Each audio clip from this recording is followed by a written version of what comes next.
আপোনাক সেইকাৰণে মোক কৈছে যে আপুনি ল'ৰাটোক আধ্যাত্মিকতা ৰাস্তাৰে নিয়ক, ভকত বৈষ্ণৱ চিনাওক, সি এদিন আপোনাক তেতিয়া ভকত বৈষ্ণৱ মাতি আনিব ঘৰত আৰু আপোনাৰ মোৰ জীৱন সুন্দৰ কৰিব।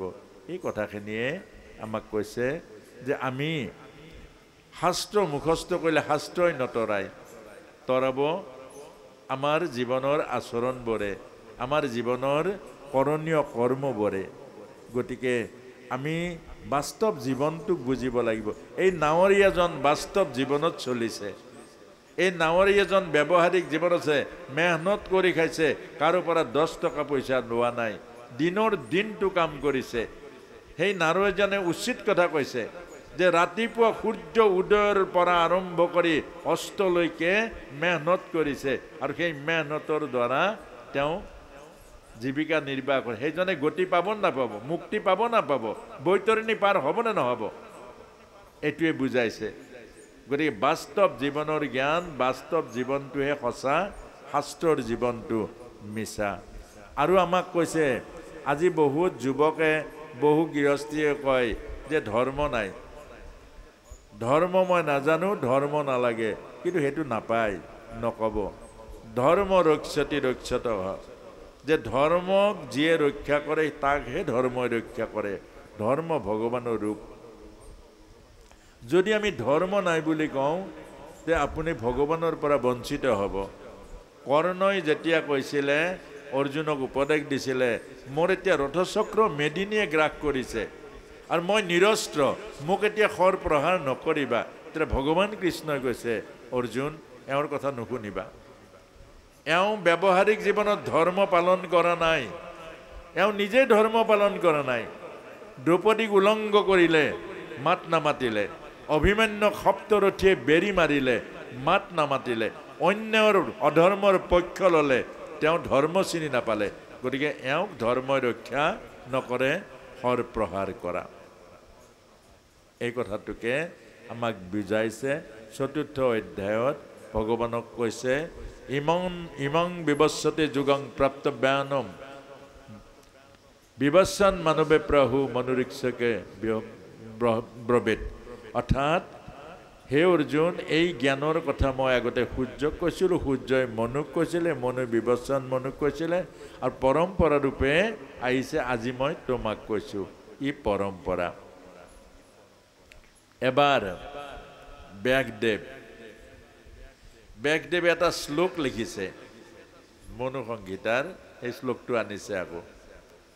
কি লিখিছে যে নিৰ্জনত মাক আৰু পিতেক, এটা যৌৱনপ্ৰাপ্ত পুতেকৰ লগত নিৰ্জনত মাক একেলগে নুশুব। শাস্ত্ৰত লিখিছে। ককাই আৰু ভনী, খুব ধ্যান দি শুনিব, ককাই আৰু ভনী নিৰ্জনত অকলেগে নাথাকিব, বিচনাত একেলগে নুশুব, ককায়েক আৰু ভনীয়েক। তেতিয়া জৈমিনী ব্যাসদেৱৰ শিষ্য, তেওঁ কৈছে, ভগৱান আপোনাকতো ভুল ধৰিব নোৱাৰো, মই ভুল ধৰা নাই, মই মাত্ৰ এটা প্ৰশ্ন কৰিছোঁ, মাক আৰু পিতেক, এইটো সম্বন্ধটোতো মাক আৰু পিতেক হ'ল ন, মাক আৰু পিতেকে একেলগে কেলে শুব নোৱাৰে?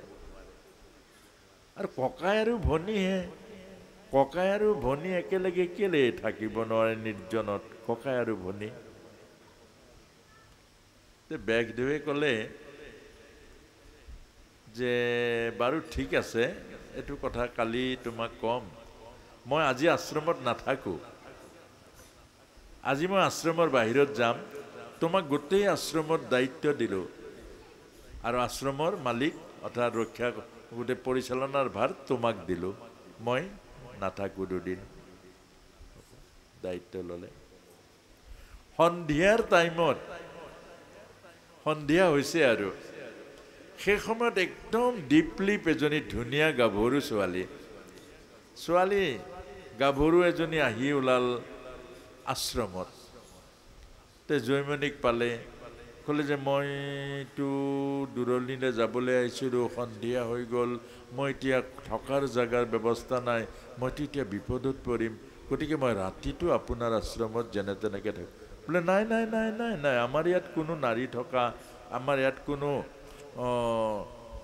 নাৰী থকাৰ কোনো ব্যৱস্থা নাই আৰু ইয়াত থাকিব নোৱাৰিব ইয়াত মোক গুৰুদেৱে কোনো পাৰ্মিশ্যন নাই কোনো মাইকী মানুহ ইয়াত থাকিব নোৱাৰিব তে ক'লে নহয় এই কথাটো হয়তো আপোনাক কোৱা নাই গুৰুদেৱে যে এগৰাকী নাৰী যেতিয়া বিপদত পৰে এই বিপদত পৰা এগৰাকী নাৰী যিটো আশ্ৰয় বিচাৰি আছে সেই আশ্ৰয় বিচাৰি অহা নাৰীজনীক খেদিবলৈ কৈছে নেকি গুৰুদেৱে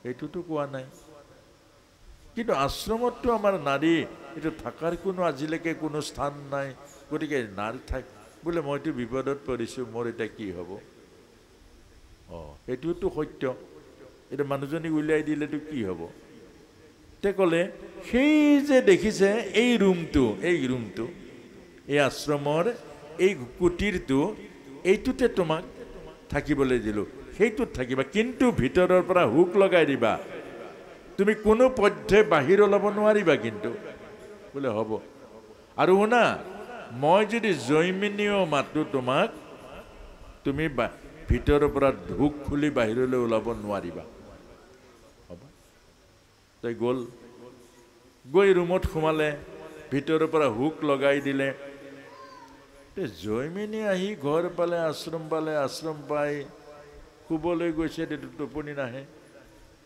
এতিয়া ছোৱালীজনী ক'ৰ পৰা আহিলে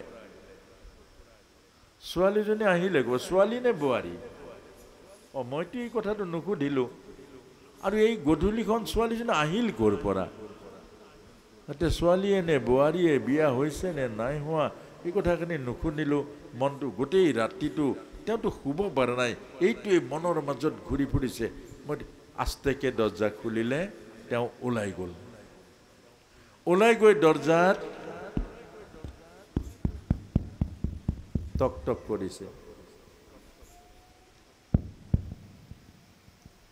কোন ভিতৰৰ পৰা মাতিছে বোলে দৰ্জা খোলা নাই নাই নাই দৰ্জা খোলা বন্ধ কৰিছে দৰ্জা খুলিবলৈ দিয়া নাই মোক কোনো আশ্ৰমৰ দৰ্জা খুলি বাহিৰলৈ যাবলৈ মোক মানা কৰিছে বোলে মই জৈমিনী হ'লেও মোক জৈমিনী ঋষিয়ে মানা কৰিছে দৰ্জা নুখুলে এওঁৰ মনৰ মাজত লাগিলে ছোৱালীজনী কোননো মই নুসুধিলোঁ কোননো মনৰ তীব্ৰ ভাৱনাই ওপৰত খাপলি আছিলে খাপলি খুলি দিলে আৰু খাপলি খুলি ভিতৰত সোমাই দিলে জাপ মাৰি দিলে তাৰপাছতে দেখিছে একজনী পূৰ্ণ যৌৱনা গাভৰু দেখিবলৈ দীপলিপ এগৰাকী অপেশ্বৰীৰ নিচিনা যে সুধিছে তুমি বিয়া হৈছা বোলে নাই হোৱা তুমি বিয়া পাতিবা বোলে পাতিম আৰু উপযুক্ত পাত্ৰ পালে মোক বিয়া পাতিবা বোলে পাতিম তাৰপাছত এটা চৰ্তত বোলে কি ইয়াৰ পৰা আপুনি মোক এই বকচাত লৈ যাব লাগিব তালৈকে প্ৰায় পোহৰ হৈছে আৰু ৰাতি বকচাত উঠালে গাভৰুগৰাকীক লৈ গৈ পোহৰ হৈছে এক থাপৰ লগাইছে একদম ঠাচকে জৈমিনীক ঘূৰি চাই দেখিছে বেগ দেও ঘূৰি চাই দেখিছে বেগ দেও তেতিয়া কৈছে গুৰুদেৱ লাগিব সেইটো শ্লোকে লাগিব এনেকুৱা মায়া এই মায়াক অতিক্ৰম কৰা মহান পুৰুষসকলেও নোৱাৰে সেইকাৰণে আমাক কৈছে নিৰ্জনত মাক আৰু পিতেক একেলগে নাথাকিব নিৰ্জনত একেলগে ভায়েক আৰু ভনীয়েক নাথাকিব কেলে মায়া ইমান প্ৰবল মায়া ভাগৱতত দিছে সৌভিৰী ঋষি যমুনাৰ পানী স্তম্ভিত কৰি সমাধিত লিপ্ত হৈ আছিলে হাড় আৰু ছাল আছিলে দাঁত চব লৰফৰ কৰা বুঢ়া আৰু যেতিয়া সমাধি ভগ্ন হ'ল উঠি আহিলে মাছৰ জাক এটাই এই পোৱালীকেইটাৰ লগত কেলি কৰি থকা কাৰণে এই মাছটোৱে আৰু মাছজনীয়ে যে এই পোৱালীৰ লগত লীলা খেলা কৰি থকাৰ কাৰণে সৌ ভৰি ঋষিৰ বিয়া পাতিবলৈ মন গ'ল এইটো কাম আমাৰ ভিতৰত থকা মায়া ইমান প্ৰবল সৌ ভৰিৰ নিচিনা ঋষিও বিয়া পাতিবলৈ মন গ'ল তাৰ পাছতে মানধাতাৰ ওচৰলৈ গ'ল আৰু মানধাতাৰ 50 জনী কন্যা আৰু মানধাতাক যাই ক'লে যে তোমাৰ এজনী কন্যা মই বিয়া পাতিব বিচাৰিছোঁ দেখিলে যাৰা ঋষিজনৰ নাই হাড় ছাল সব শুকাই আছে যে দাঁত এটাও নাই লৰফৰ খোজ কাঢ়িব নোৱাৰে তেতিয়া দেখিলে না বুলি ক'লে অভিশাপ দিব হাঁ বুলি ক'লে ছোৱালীজনীক মই মূৰ খোৱা হ'ব কি কৰিম তেতিয়া ক'লে ঋষিবৰ যাওক যিগৰাকীয়ে আপোনাক পচন্দ কৰে সেইগৰাকীকে আপুনি বিয়া পাতিব আৰু তেতিয়া সৌভৰী ঋষি তপবলৰ দ্বাৰা এক দিব্য ৰূপ ধাৰণ কৰিলে আৰু যোৱাৰ পাছত মানধাতাৰ 50 জনীৰ মাজত হুলস্থুল লাগিলে মই বিয়া হওঁ গোটেই গালে এখন 50 জনীক বিয়া পাতিলে আৰু উপভোগ কৰিলে তাৰ পাছত বিবেকলৈ আহিলে মই কি কাম কৰিলোঁ সমস্ত সাধনাবোৰ চব এফালৰ পৰা নষ্ট হৈ গৈ আছে আকৌ তাৰ পাছত সমস্ত জগতক কৈছে মায়া ইমান প্ৰবল মনত ৰাখিব কোন মুহূৰ্তত আপোনাৰ জীৱন নৰকলৈ লৈ যায় মায়া ইমান প্ৰবল কোন মুহূৰ্তত আপোনাৰ জীৱন স্খলিত কৰি দিয়ে এইটো কোনো সাৱধান আৰু আমাক এই কথাখিনিয়ে কৈছে শেষত ভগৱত গীতাই যে সদায় সাৱধানে থাকিব শাস্ত্ৰক মানি চলিব শাস্ত্ৰই কোৱা কথাবোৰ সেই আধ্যাত্ম ঋষিসকলে বহুত সমাধিৰ পৰা মানৱ জাতিৰ কল্যাণৰ কাৰণে এই শাস্ত্ৰবোৰ লিখিছে শাস্ত্ৰৰ অৰ্থ হ'ল যিয়ে শাসন কৰে তাকে শাস্ত্ৰ বুলি কৈছেগে গতিকে এইবোৰ কথা জীৱনৰ কথা অৱহেলা নকৰিব আজি বহুতে সেই কথাবোৰ অৱহেলা কৰে আৰু সেইটো নকৰিব আৰু আমাৰ জীৱনটো সুন্দৰ কৰিবৰ কাৰণে এই শাস্ত্ৰসমূহ ৰচনা কৰিছে এই জ্ঞানবোৰ আমাক দিছে গতিকে ভগৱত গীতাৰ মাজেৰেও আমাক এই কথাটো কৈছে যে আমাৰ ভিতৰত থকা যিটো কাম আমাৰ ভিতৰত থকা যিটো আসক্তি এইবোৰ বৰ প্ৰবল আৰু সেইকাৰণে ইয়াক নিয়ন্ত্ৰণ কৰিবৰ কাৰণে প্ৰতিদিন যোগ কৰিব ভগৱত গীতা এইটো কৈছে প্ৰত্যেক দিনাই যোগ কৰিব আমি প্ৰত্যেক দিনাই যোগ কৰোঁ কিহৰ লগত কৰোঁ দেহৰ লগত কৰোঁ আমি প্ৰতিদিন দেহৰ লগত যোগ কৰোঁ কালিলৈ কি খাম ৰাতিলৈ কি খাম গোটেই দেহৰ লগত কলৈ গ'লে ভাল পাম ক'ত ফূৰ্তি পাম ক'ত মনৰ আনন্দ পাম কিন্তু আমি আত্মাৰ লগত যোগ কৰোঁ জানো আত্মাৰ লগত যোগ কৰোঁ জানো এবাৰ ভাবকচোন যি আত্মাই জীয়াই ৰাখিছে যি আত্মাই আপোনাক মোক চৈতন্য কৰি ৰাখিছে যি আত্মা নহ'লে এক ছেকেণ্ডো আপুনি থাকিব নোৱাৰো যি আত্মা নহ'লে আমি আনন্দ নাপাওঁ যি আত্মা নহ'লে চকুৰে নেদেখো যি আত্মা নাথাকিলে আমাৰ মনেৰে অনুভৱ কৰিব নোৱাৰো কিন্তু আমি আত্মাক চিন্তন কৰোঁ জানো এটা ভগৱত গীতাই আমাক কৈছে যে চতুৰ্থ অধ্যায়ত সদায় যোগ কৰিব কৰ্ম যোগসু কৰ্ম কৌশলম যোগ কৰাটো কৰ্মৰ এটা কৌশল এটা কি যোগ কৰিব আপোনালোকে বৰ দীঘলীয়া যোগ কৰিব নোৱাৰে কি কৰিব সদায়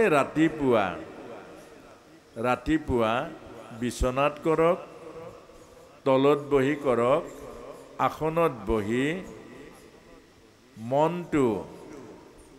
মনটো ভগৱানৰ চৰণত লগাওক আমি মনটো দেহত লগাওঁ এতিয়া দেহত নলগাই মনটো ভগৱানৰ চৰণ ক'ত পাব আমাৰ এইটোৰ নাম হ'ল আজ্ঞা চক্ৰ এইটো পিটুটৰিয়াত গ্লেণ্ড বিজ্ঞানে কৈছে এইটোৱে হ'ল আমাৰ আত্মশক্তি ইয়াতেই স্থিতি হৈ থাকে গতিকে মনটো আমি আত্মশক্তিত যদি ইয়ালৈকে আনি বহুৱাব পাৰোঁ তেতিয়া আমি অকণমান চকু মুদি যে মই দেহ নহয় মই মন নহয় মই আত্মা এই যোগটো কৰক মই দেহ নহয় মই মন নহয়, মই আত্মা, মই জন্ম মৃত্যু ৰহিত, মই অবিনাশী আত্মা, মই সুখ স্বৰূপ, মই শান্তি স্বৰূপ, মই আনন্দ স্বৰূপ, মই সুখ স্বৰূপ, মই শান্তি স্বৰূপ, মই আনন্দ স্বৰূপ। এতিয়া এই যে আত্মাৰ লগত সম্পৰ্ক হ'ব, আপুনি আত্মাৰ গুণবোৰ আহিবলৈ ধৰিব আস্তে আস্তে, মনত ৰাখিব। আত্মাৰ গুণ হ'ল প্ৰেম, কৰুণা, দয়া আৰু পবিত্ৰতা। এতিয়া যি মানুহে দেহৰ লগত সাধনা কৰে, দেহৰ গুণবোৰ আহে।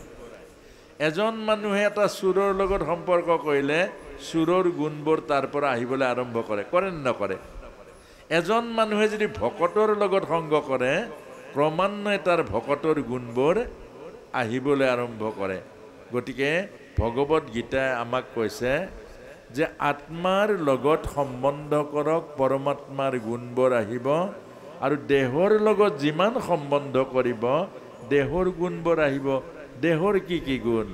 লোভ, লালসা, দম্ভ, অহংকাৰ, কাম, ক্ৰোধ, এইবোৰ দেহৰ গুণ। সেইকাৰণে আমাৰ দেহৰ গুণবোৰ আমাৰ ক'ব নোৱাৰাকৈ আহি যায়। গতিকে আমি যদি সদায় ৰাতিপুৱা ৰাতিপুৱা যোগা কৰোঁ, যোগা অৰ্থাৎ ভগৱত গীতাৰ যোগ হ'ল নিজৰ লগত যোগ হোৱা। সদায় আত্মধ্যান কৰক। ভগৱান কৃষ্ণই আত্মধ্যান কৰিছিলে। আত্মধ্যান মানে নিজৰ ধ্যান। আৰু ময়ে আত্মা, ময়ে জন্ম মৃত্যু ৰহিত, আত্মা অবিনাশী, মোৰ জন্ম নাই, মৃত্যু নাই, মই অবিনাশী, মই আত্মা, মই পৰমাত্মাৰ অংশ, মোৰ জন্ম নাই, মোৰ মৃত্যু নাই, মই সুখস্বৰূপ, মই শান্তিস্বৰূপ, মই আনন্দ স্বৰূপ, মই প্ৰেম স্বৰূপ। অকণমান এই কথাটো আপোনালোকে কৰিবলৈ যত্ন কৰকচোন নিজে নিজে। ইয়াত বেলেগকৈ গুৰু ল'ব নালাগে। বীজ মন্ত্ৰ য'ত আছে তাত গুৰু লাগে, নাম ল'বলৈ গুৰু নালাগে, আৰু এই গীতাৰ সাধন কৰিবলৈ গুৰু নালাগে। কেলে? নাম হ'ল ভগৱন্ত পূৰ্ণ, আৰু গীতা হ'ল ভগৱন্ত পূৰ্ণ কৃষ্ণৰ মুখৰ বাণী। গতিকে আপোনাৰ এই গীতাৰ যিটো সাধনা আপোনালোকে অকণ অকণ কৰকচোন, সুফল পাব, আৰু তেতিয়া জীৱনক বিচাৰিও পাব। আৰু এজন মানুহক জীৱনক বিচাৰি পাবলৈ এইটো আমাক যোগ দিছে। ইয়াৰ পাছতে পঞ্চম অধ্যায় সন্ন্যাস যোগ। প্ৰতিঘৰ গৃহস্থী সন্ন্যাসী হ'ব লাগিব, ভগৱত গীতাই কৈছে। এতিয়া প্ৰতিঘৰ গৃহস্থী সন্ন্যাসী হ'ব লাগিব, কিন্তু ঘৰ বাৰী এৰিব নালাগিব। গৃহস্থী আশ্ৰমৰ মাজত থাকি সন্ন্যাস। শংকৰাচাৰ্যই কৈছে ব্ৰহ্ম সত্য জগত মিথ্যা, এই সংসাৰখন মিছা। গতিকে সন্ন্যাসী হৈ যোৱা, ৰঙা কাপোৰ পিন্ধা, পুত্ৰ কন্যা চব ত্যাগ কৰা। কিন্তু গীতাই সেইটো নাই কোৱা। গীতাই কৈছে পুত্ৰ কন্যা ভোগ বিলাসৰ ঐশ্বৰ্যৰ মাজত থাকি সন্ন্যাস। এতিয়া সেইটোকে আমি আলোচনা কৰিম। তাৰ আগতে অকণমান নাম হওক। আকৌ অকণ অকণ আনন্দ লাগিছে নাই বাৰু? নামত আনন্দ কিন্তু প্ৰকাশ পোৱা নাই। অকণমান আনন্দ কৰিব, অৰ্থাৎ শৰীৰৰ জড়তাটো ভাঙিব আৰু মুখত আনন্দ ল'ব প্ৰভুৰ। তেতিয়া আনন্দ হ'লে প্ৰভুৱে ভাল পাব। আৰু মাজে মাজে উৰুলি দিব। এই ডবা যে বজায়, ডবাৰ প্ৰাণ নাই। এই ঘণ্টা যে বজায়, ঘণ্টাৰ প্ৰাণ নাই। শংখ যে বজায়, প্ৰাণ নাই। আৰু আই মাতৃসকলৰ প্ৰাণ আছে। সেইকাৰণে